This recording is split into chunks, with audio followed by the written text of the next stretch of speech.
Jadi saya sudah memberikan, tapi bentuknya tertulis, ada gambar-gambar diagramnya, dan itu yang akan saya ceritakan hari ini. Ya, isinya apa?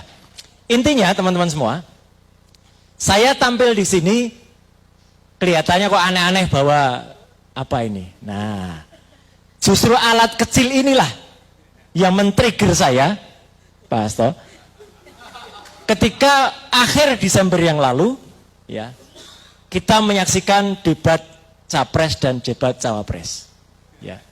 Alat kecil ini yang tadinya, saya terus terang tadinya itu saya sudah mau ke kampus saja, kembali ke kita dan tidak mau urusan politik lagi. Karena saya sudah 4 tahun pamit dari partai politik.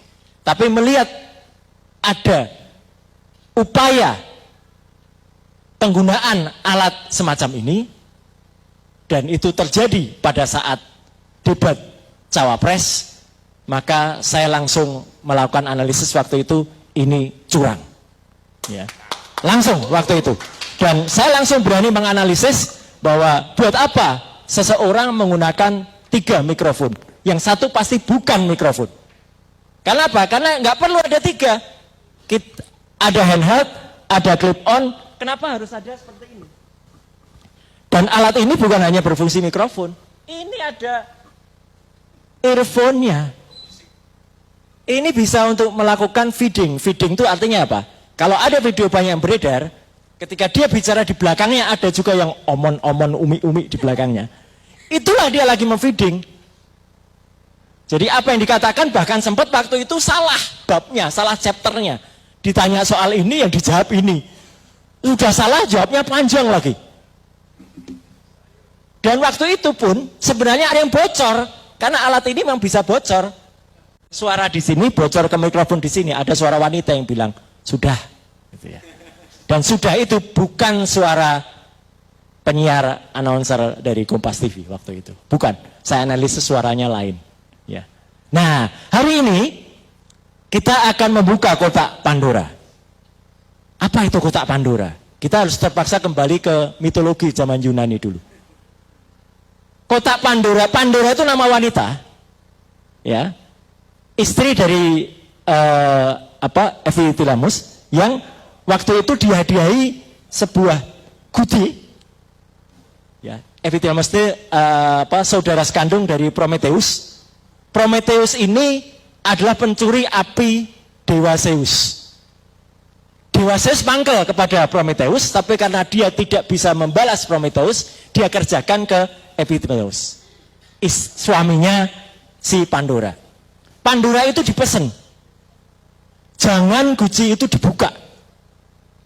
Tapi ini sama kayak ceritanya Adam dan Hawa, Adam dan Eva. Dia melanggar perintah itu.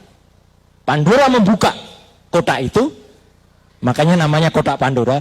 Dan di dalamnya berisi kejahatan, kecurangan, semua hal yang berbau jelek bagi umat manusia.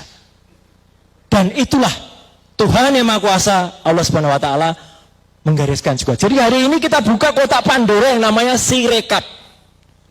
Sistem informasi rekapitulasi. Jadi bukan hal kebetulan kalau ternyata cerita ini, Pak Hasto, itu metodologinya sudah ada sejak zaman Yunani. Namanya kotak Pandora. Dan digunakan oleh APDI sebagai judul acara hari ini. Jadi tiba-tiba teman-teman waktu itu merumus acara itu ya sudah ada titah petunjuk dari Yang Maha Kuasa. Ya, itu. Monggo. Nah, teman-teman semua, cerita saya sedikit saya belokkan supaya kita tahu judulnya. Ya. Jadi mulai dari alat yang sederhana ini, saya waktu itu kemudian mengkritisi. Dan itu bukan tanpa resiko. Tentu teman-teman sudah dengar lah ya, saya dilaporkan ke Bareskrim. Dan sampai dengan sekarang, Pak Petrus, laporan saya masih on. Dan bahkan mau dihidupkan lagi ketika kita waktu itu lapor ke Bareskrim dan laporan kami ditolak. Laporan saya besoknya diumumkan lagi, mau dijalankan lagi. Memang jahat betul itu. Ya. Dan kenapa? Waktu itu saya kemudian menganalisis ketika soal 3 mikrofon itu dilakukan dan dilaporkan ke Bareskrim. Tapi uniknya, KPU secara malu-malu mengakui sebenarnya. Karena KPU berikutnya, pada debat berikutnya, hilang semua 3 mikrofon itu. Menjadi hanya 1 mic saja. Kan dia mengakui, tapi malu-malu. Ya kan gitu. Nah, tapi ternyata memang bakatnya curang ini, memang mau curang. Jadi tampaknya dia tidak menggunakan mikrofon berkabel, dia kemudian tampil menggunakan jaket, yang jaket itu kemudian diletakkan di atas untuk menutupi sesuatu. Apa yang dia tutupi? Yang ditutupi alat semacam ini.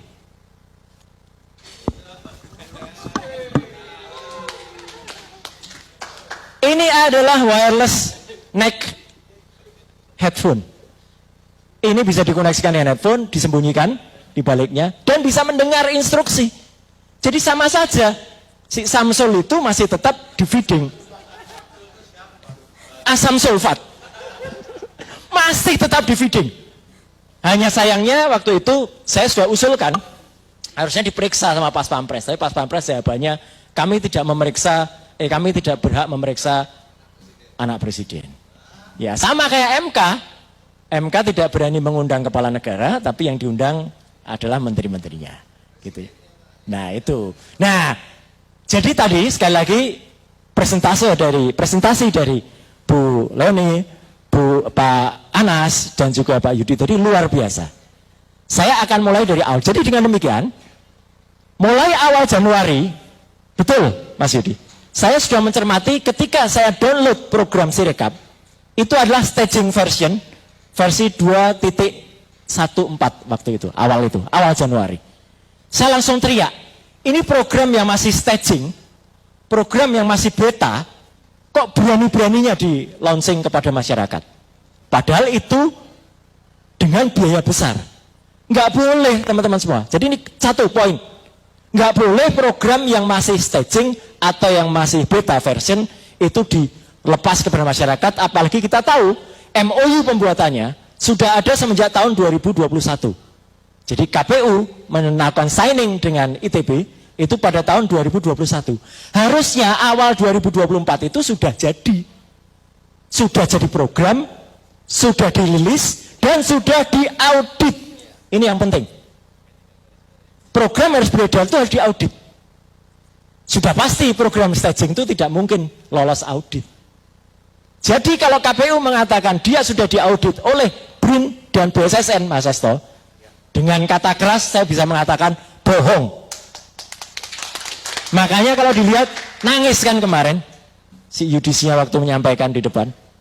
Dan BSSN, ini tolong dicari, info yang kita dengar, mengundurkan diri beberapa hari sebelum pelaksanaan pemilu. Sebagai technical assistance. Dan dia bukan auditor, dia hanya technical assistance, BSSN itu. Jadi lain, technical assistant dengan auditor lain. Dan ini perlu dilihat, karena ini masuk fakta-fakta hukum.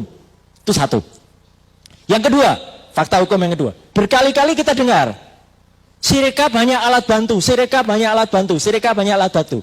Temuan kami, tim APDI ini, jadi ini temuan kita bersama, ya. Sirekap bukan alat bantu, tetapi dia adalah alat utama. Karena satu-satunya yang termuat dalam PKPU nomor 5 tahun 2024, yang tadi disebutkan oleh Mas Anas, yang disahkan baru tanggal 12 Februari 2024, 2 hari sebelum pemilu baru membuat keputusan, dan diundangkannya baru tanggal 13 Februari, Mas. Gila kan ini, padahal itu detail sekali.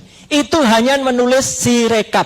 Sirekap ditulis detail di situ, di bab 1, poin nomor 43 kalau nggak salah, kemudian di beberapa bab yang lain.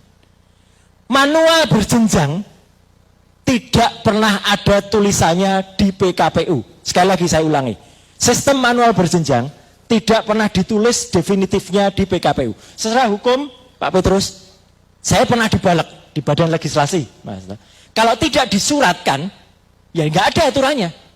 Berarti manual berjenjang itu kebatinan. Lucu kan? Iya, nujum. Ini kayak ahli yang kemarin bersaksi di MK juga, kebatinan nih. Jadi kalau Sirekap yang tertulis di dalam PKPU itu disebut pepesan kosong, dengan segala hormat kita kepada profesor yang menjadi ahli, profesor itu juga sudah mengkhianati ilmu pengetahuan dan mengkhianati fakta yang ada.